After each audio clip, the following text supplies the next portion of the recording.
you and Stevie J, he made some comments about, y'all walking for the cheesecake that had you feeling the type of way, right? I see, yeah, yeah, bruh. I seen it on Vlad, and I felt disrespected. You heard me? I felt like I never, you heard me, done Stevie J nothing for him to speak on us in that way. Um, like we was just some, you heard me, like some peons. You heard me. One thing about City, I don't know about everybody else, but I don't play that shit. You heard me? So I'm gonna say this here. It was all fun that Diddy made us walk for a cheesecake. That's cool. That's cute. But at the end of the day, in Puerto Rico, I fucked your bitch. Now let that blow your mind. You heard me? Now let's start there. I fucked your bitch. You dig? Let's start there. You heard me? Yeah, I fucked your bitch. And you dig? Stop playing with me, bruh. And I don't got no malice towards Stevie J. You understand? I really don't. But at the end of the day, if you're gonna disrespect, put the band to the side. If you disrespect Chopper City, I'm gonna come by mines. Period. So since you want to play the Josin and ribbon me on Vlad about us walking for a cheesecake, let me Josin rib you about fucking your bitch, who was your main bitch, who you was finger popping in Puerto Rico in 2003 when we was one of the hottest selling groups out at that time, besides 50. So let's start there. How you love that? Laugh and joke about that, bitch. And I still feel like Stevie J is a genius musically and R&B wise and talented. But at the end of the day, when you come at Chop gonna come back. And I have no, you heard me? I'm not talking in no gangster way. I'm not talking in no malice way, no bitter way.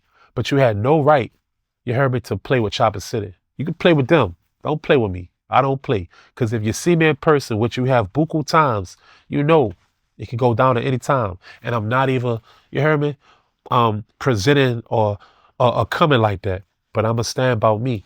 I never claimed to be no tough nigga, no young nigga, and all that ski mask, poo shiesty, dirty clip, extendo, switching it. But at the end of the day, I'm gonna stand firm about me, and I'm gonna leave how I go. But I'm gonna play it how I go as well. Stevie J don't play with me like that, bruh. Believe that. I don't want no apology or nothing. Just don't play with Chopper City. That's it. It's all gravy though. Don't play with Chopper City. Because Chopper City ain't come at you in no way. So don't come at Chopper City in no way. But I already got even, whether you know it or not. I fucked this bitch there in Puerto Rico. So it is what it is. I got even without even knowing I got even. Let that blow your mind. Who was the girl? All you gotta do is do your history. 2003. Who was Stevie J girl? Y'all look that up. Let that blow your mind. Let me ask you this then. Was she a female rapper? Yes, she was. Yes, she was. I got a couple on my resume, but at the end of the day, that was never gonna be out there. You dig? If Stevie J ain't play with me like that. You ain't got one up on me, playboy. I got one up on you. Don't play with Chopper City. Be cool. Because if you see me, you're going to have to stand on it. Respectfully, you don't have to mention her name, but how did that come about? You and her messing around? Like, what's the backstory? Oh, real simple. At this time, 50 was like the hottest guy out, right? And at this hip hop summit, they used to have hip hop summits. And they had a hip hop summit in 2003. And at this time, the band is like, besides Outkast, Speaker Box, and Love Below, we was the number one, number two artist that was the most selling and popping until 50 came and just killed shit. You hear me? Shout out to 50.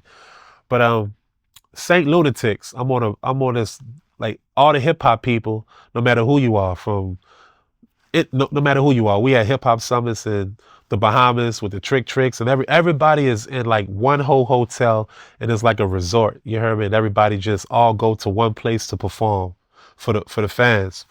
And at this time, I'm on a bus, like this hip hop bus.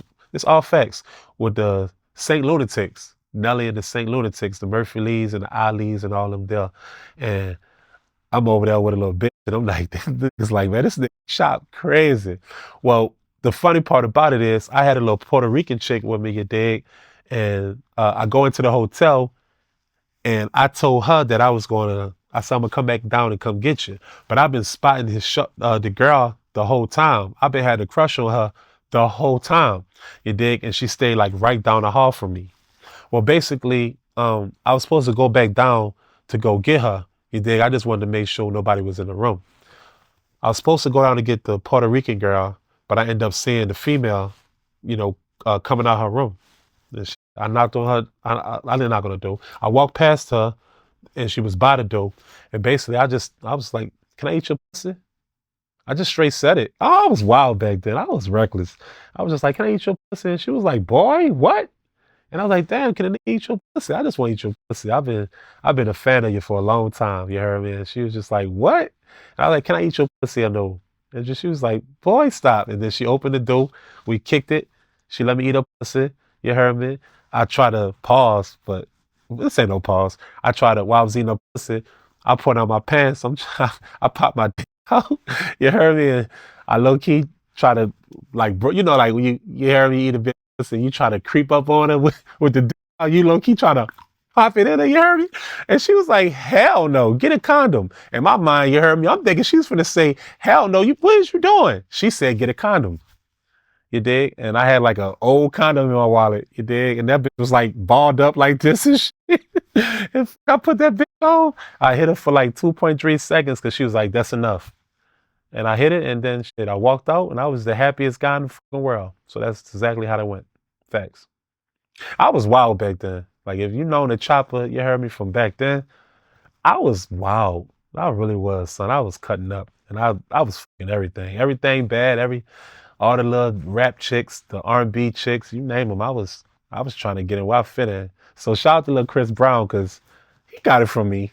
Facts. He got that sauce from me. You heard me? Because look, for real, Chris Brown used to be on tour with me, and all I used to do, dog, is smack chicks, knock them down. And Chris Brown, at this time, he was a young dude, so he used to look at that shit and wanna do the same thing. You dig? And then, he just started doing that too. I don't know how he is now, but yeah, he'll let you know.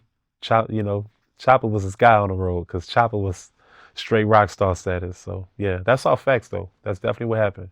I tried to eat her pussy. She was playing with me at first. She let me eat her pussy. Try to pop it in her. She said, "Get a condom." I thought she was just gonna say, "No, get the fuck out. I feel uncomfortable." She didn't do that because she kind of was digging me anyway. But I hit it for like, honestly, like 2 minutes. And then she was like, "That's enough. Go ahead."